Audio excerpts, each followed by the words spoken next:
ദൈവത്തിന്റെ സ്വന്തം നാട് കേരളം. കേരളത്തിൽ ഭീകരവാദ പ്രവർത്തനങ്ങൾ വളരുന്നു. അതുമായി ബന്ധപ്പെട്ട് പല സംഭവങ്ങളും ഉണ്ടാകുന്നു എന്നതെല്ലാം നമുക്കറിയാവുന്ന കാര്യമാണ്.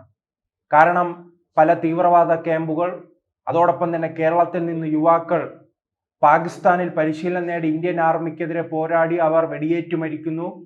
കേരളത്തിൽ നിന്നുള്ള പെൺകുട്ടികളെ മതം മാറ്റി അവർ ഇപ്പോൾ IS ക്യാമ്പിൽ ഉൾപ്പെടെ കഴിയുന്നു. അത് അഫ്ഗാനിസ്ഥാനിലെ ജയിലിലാണ്. ഇതെല്ലാം കേരളത്തിൽ നടന്ന സംഭവങ്ങളാണ്. പിന്നീട് കൂടുതൽ സുരക്ഷ വർദ്ധിപ്പിക്കുകയും തീവ്രവാദികളെ നിരന്തരം വേട്ടയാടുകയും ചെയ്ത പശ്ചാത്തലത്തിൽ കുറച്ച് കുറവുണ്ടെന്ന് നാം വിശ്വസിച്ചിരിക്കുന്ന ഘട്ടത്തിലാണ് ഇപ്പോൾ ഞെട്ടിപ്പിക്കുന്ന ഒരു വാർത്ത പുറത്തു വരുന്നത്. പ്രത്യേകിച്ച് നമുക്കറിയാം, ഈ പോപ്പുലർ ഫണ്ടുമായി ബന്ധപ്പെട്ട് അധ്യാപകന്റെ കൈവെട്ടുന്നു, അവർ പല തിരിച്ചടികൾ നൽകുന്നു എന്ന് പറഞ്ഞ് ഒരു വിഭാഗത്തെ കൊലപ്പെടുത്തുന്നു. പിന്നീട് കൊച്ചുകുട്ടിയെ കൊണ്ട് തന്നെ മുദ്രാവാക്യം വിളിപ്പിക്കുന്നു. അവലും മലരും കുന്തിരിക്കവും കരുതിക്കോളൂ, നിങ്ങളുടെ കാലന്മാർ വരുന്നു എന്ന രീതിയിലുള്ള മുദ്രാവാക്യങ്ങൾ, വിവാദ പരാമർശങ്ങൾ എല്ലാം ഉണ്ടായ പശ്ചാത്തലത്തിലായിരുന്നു അന്ന് പോപ്പുലർ ഫണ്ടിനെ നിരോധിച്ചത്.